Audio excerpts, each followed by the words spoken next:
I never imagined my life could unravel in a matter of days. 5 days after my wife's father died, she fired me. Not a casual conversation. Not a warning or suggestion. Just a clean, final cut that erased me from the company I had worked in for years, and from a life I thought I shared with her. I remember staring at the email on my phone, my fingers trembling, my chest tightening so hard it felt like I couldn't breathe. The room around me seemed to vanish, replaced by a hollow, unreal void. I didn't understand it. I still can't fully explain it. What hurt the most wasn't the job, I could have survived that, but the way she looked at me during that meeting. The same woman who had once shared everything with me, stared like I was a stranger, like I had never existed at all. For weeks, I kept quiet about it. Friends, family, even colleagues didn't know. It felt like a story that shouldn't be real, like something you'd read on Reddit at 2 a.m. and shake your head, whispering, that could never happen to me. But it did. And telling it now, here on Betrayal Uncovered, is the first time I've felt like I can breathe, even a little, because the story didn't end with that email, not by a long shot. The divorce came first. 8 years gone quietly. No shouting, no courtroom battles, just polite sentences on paper. We've grown apart. We told people. We're on different paths. It was the careful way of saying the person you loved more than anything had stopped caring in ways that truly mattered. I held the papers in my hands, feeling neither relief nor anger, only a strange, hollow emptiness. A life we built together, Sunday mornings with coffee. Inside jokes whispered in the dark, late night talks about dreams, reduced to signatures and finality. And I thought maybe the worst had passed. I thought I could rebuild myself slowly. I was wrong, because less than 3 months later, I heard she had married someone else. Married. Not a hint. Not a warning. I heard it from someone who thought I should know, as if the words themselves were toxic. I smiled politely, nodded, and walked away, pretending it didn't feel like a hammer blow to the chest.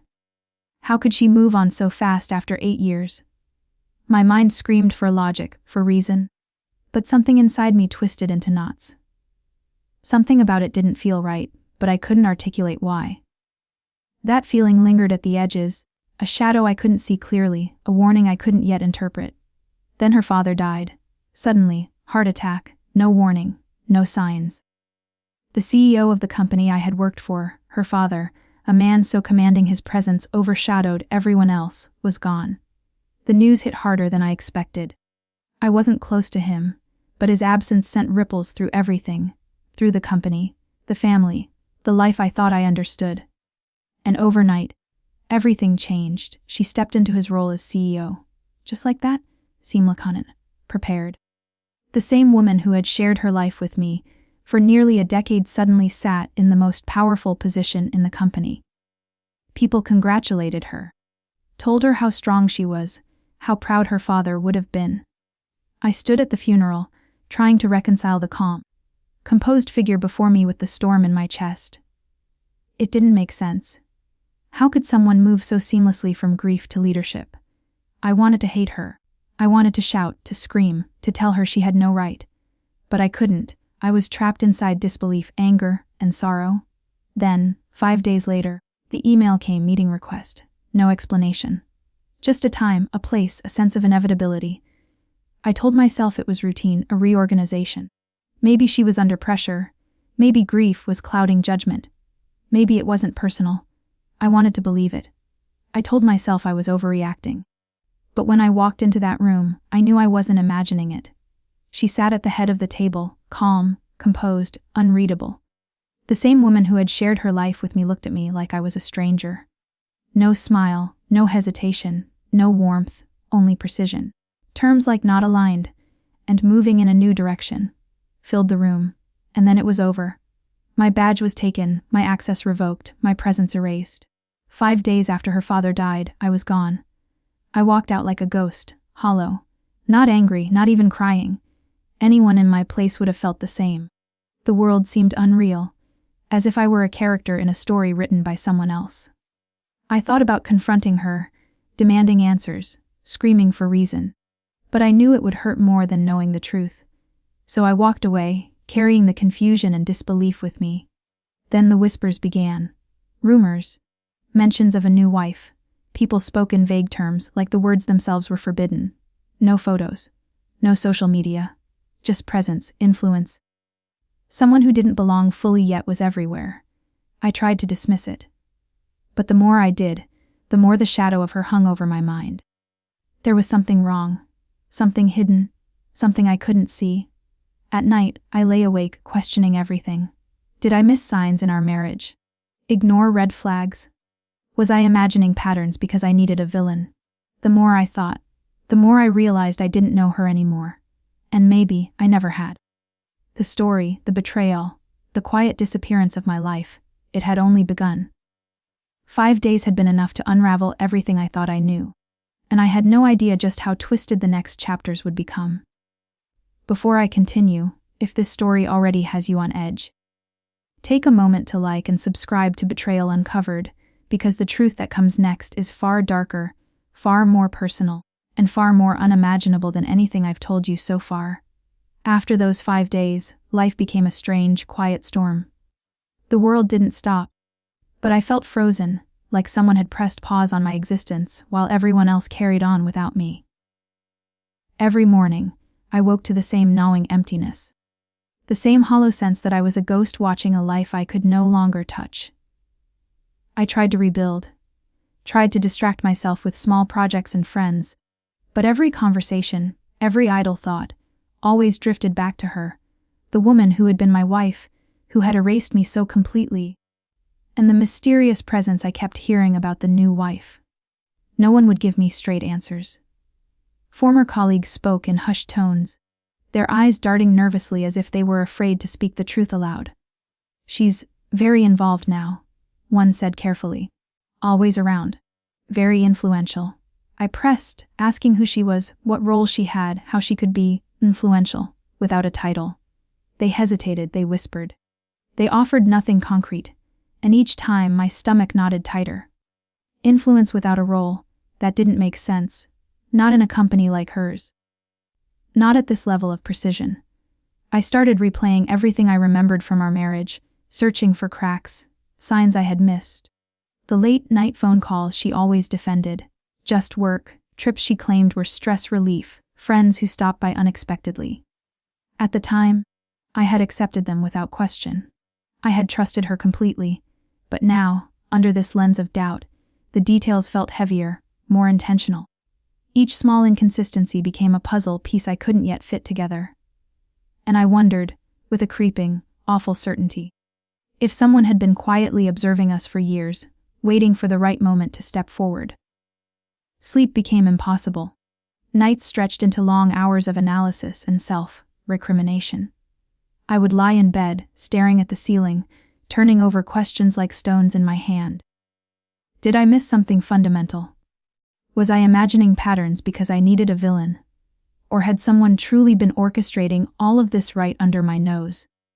The questions grew more urgent, more personal, until they took root in every corner of my mind. I started noticing small red flags in the whispers around her.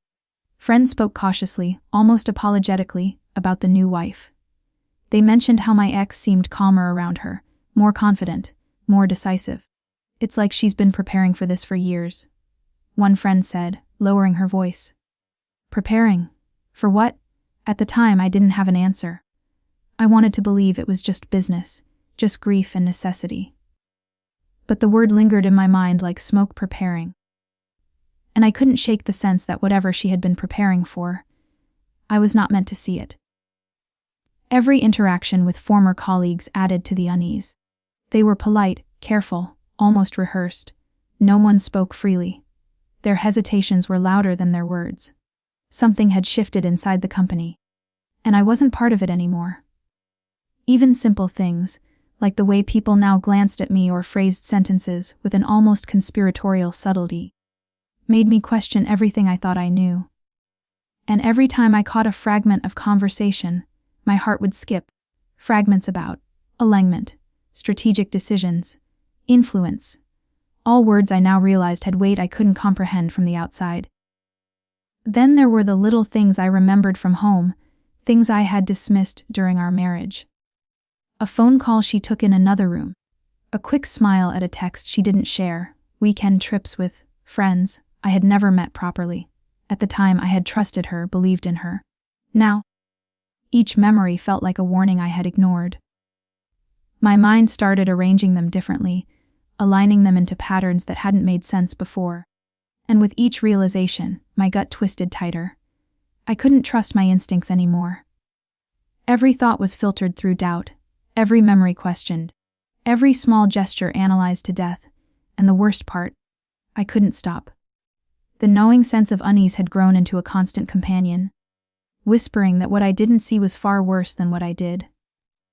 I questioned everything: my judgment, my ability to read people, even my memory. Betrayal has a way of making you doubt yourself before you doubt anyone else, and I was drowning in that doubt. Then came the first unnerving sign that things were far from random. A casual message from a friend still at the company. "Have you noticed the new advisor, very close to her, really guiding the decisions now?" That line, so ordinary in tone, hit me like a brick. Advisor, guiding decisions, close to her. Who was this person? I asked for clarification, but my friend just shook her head and murmured, "It's complicated. You wouldn't understand." And she was right. I didn't understand, but I wanted to. I had to. I found myself going back over old emails, conversations, small moments from our marriage that had never seemed important. Every detail started to feel like a clue. The way she moved through her day with a quiet precision. The people she chose to include in our home, those she let remain close.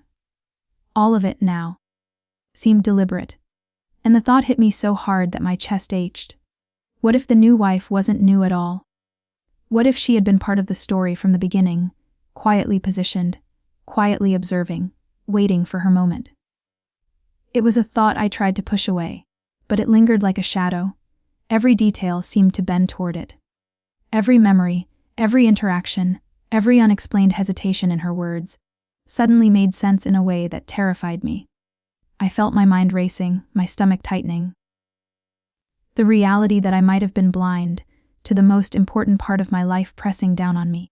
I began to question everything I had ever believed about trust, about loyalty, about love. Was I imagining it all? Or had I been fooled for years, watching as someone slowly, methodically replaced me without my knowing?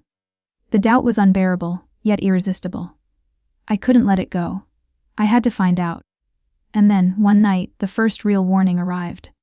A single, anonymous message on my phone. "Are you sure you knew who you were married to?" No signature. No explanation. Just those 6 words, carrying more weight than anything I had experienced in years. My heart hammered. My hands shook. I typed a reply and deleted it, blocked the number, told myself it was a prank. But you can't block the truth. You can't block doubt once it takes hold. I started paying attention again to every detail, every person, every subtle shift in behavior or routine. Small things I had ignored suddenly glared at me like neon signs, a subtle influence in company decisions, references to an advisor who operated behind the scenes, whispers of presence and control in places she shouldn't have been. It was unnerving, almost suffocating, and it all pointed in one terrifying direction. Something was coming, something deliberate, something I was not prepared for. And in that realization, the worst part hit me. I wasn't ready. I had glimpsed the first threads of a betrayal so precise, so calculated, that the truth could shatter me completely. The picture was forming in my mind, but only partially. Shadows danced across it, hiding the face of the person who had been orchestrating it all.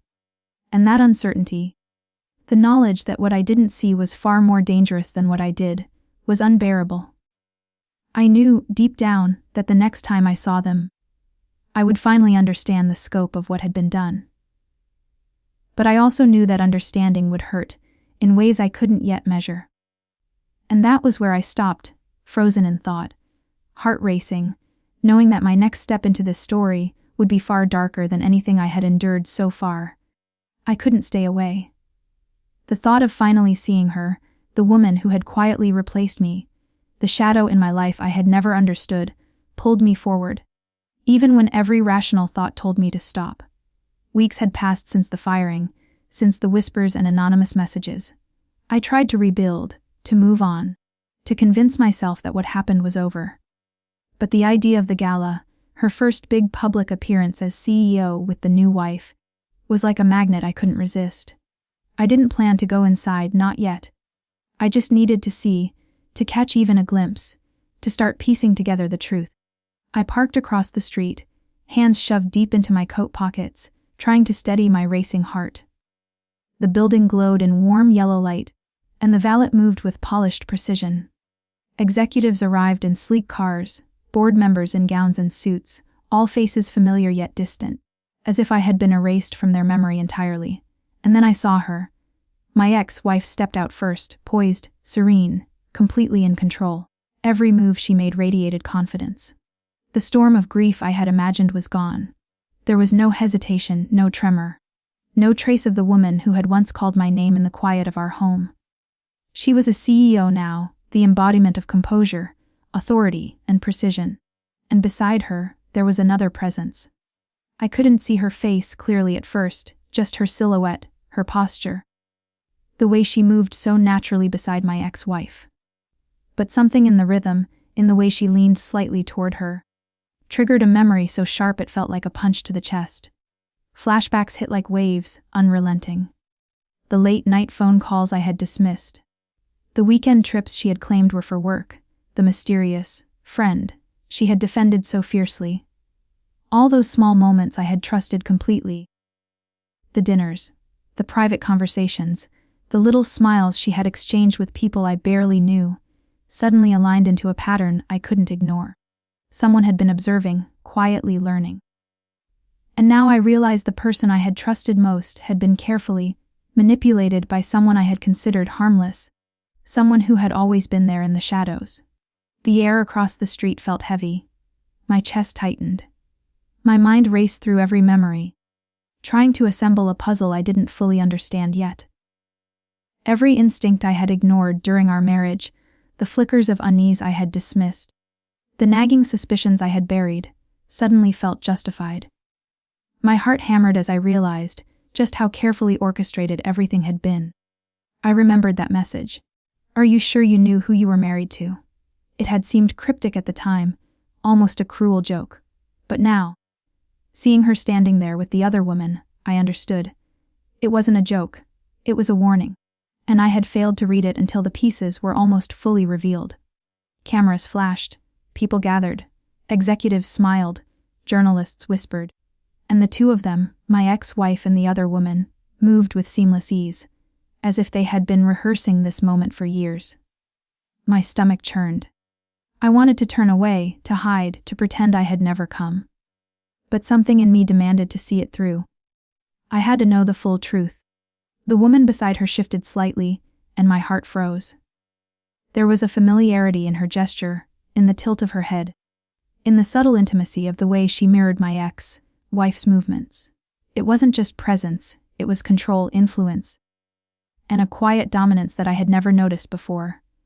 The realization struck me in fragments. She had always been there, quietly positioning herself, carefully observing, and now she had stepped forward to take her place in my life, completely, irreversibly, with precision I couldn't have imagined. I felt my hands grow clammy, my legs weak.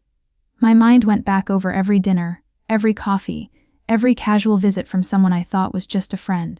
Every detail I had dismissed as harmless now felt sinister in its intent. The puzzle was almost complete, the image coming into focus, but one piece. The most important piece was still hidden from me. Memories I had ignored for years now screamed at me. That friend she had talked about endlessly. The weekend trips I had been excluded from. The late-night phone calls she had defended. Every small action, every minor omission, now seemed deliberate. The feeling of being outmaneuvered, of being manipulated, of being blind to the truth, pressed down on me like a weight I couldn't escape. And yet, there was more. A subtle tension, something I could almost taste in the air. I noticed the way board members seemed to defer to the unseen influence of this other woman, the quiet nods, the gestures, the way decisions appeared to flow around her.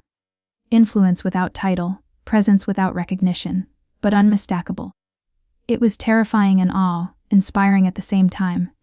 I pressed closer to the street, straining to catch more of a glimpse, my mind flaring with questions and dread. What had I missed? How long had this been happening? Had I ever truly known my ex-wife at all? Or had I just been a character in a carefully staged play? And the more I watched, the more my chest tightened with the growing certainty that this wasn't just about grief, or a sudden marriage, or a quick firing. It was something deliberate, calculated, and personal. I wanted to leave. I wanted to run, to escape the truth I knew was coming. But I couldn't. My feet were rooted to the sidewalk.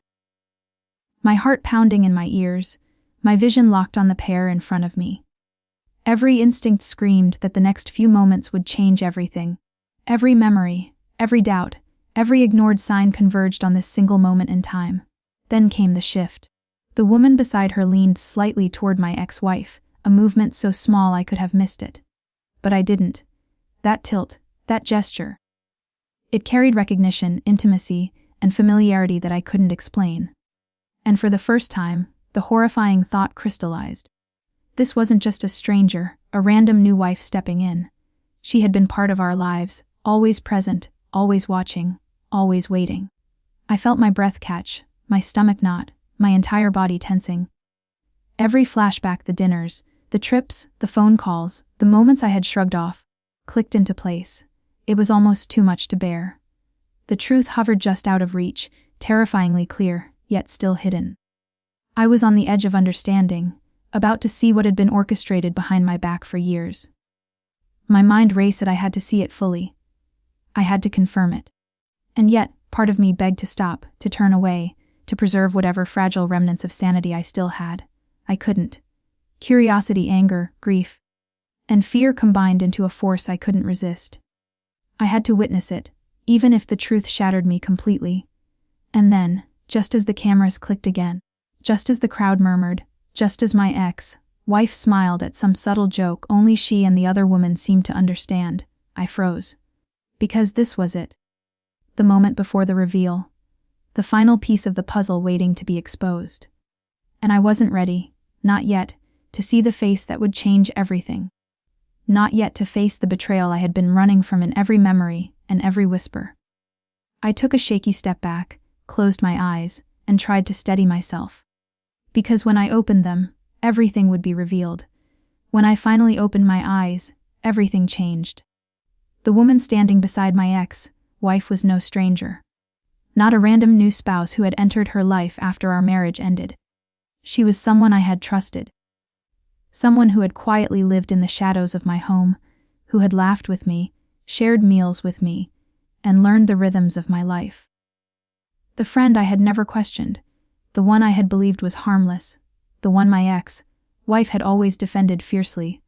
She had been there the entire time, and now she was revealed. The cameras flashed, the crowd murmured, but I barely noticed. I couldn't breathe properly. My mind raced, flashing back over every dinner, every quiet night, every weekend trip. The moments I had shrugged off suddenly screamed with meaning. The late-night phone calls, the defended friend, the subtle gestures I had ignored, all of it clicked into place. I had been blind. So painfully blind. Her face was calm, controlled, almost smiling at the photographers. But it wasn't the warmth I remembered. It was sharp, intentional, confident. It carried the weight of someone who had planned every detail, who had known exactly where she belonged, and how to get there without anyone noticing. And I realized then why I had been fired so quickly, why everything had been erased with surgical precision. 5 days after her father's funeral wasn't random.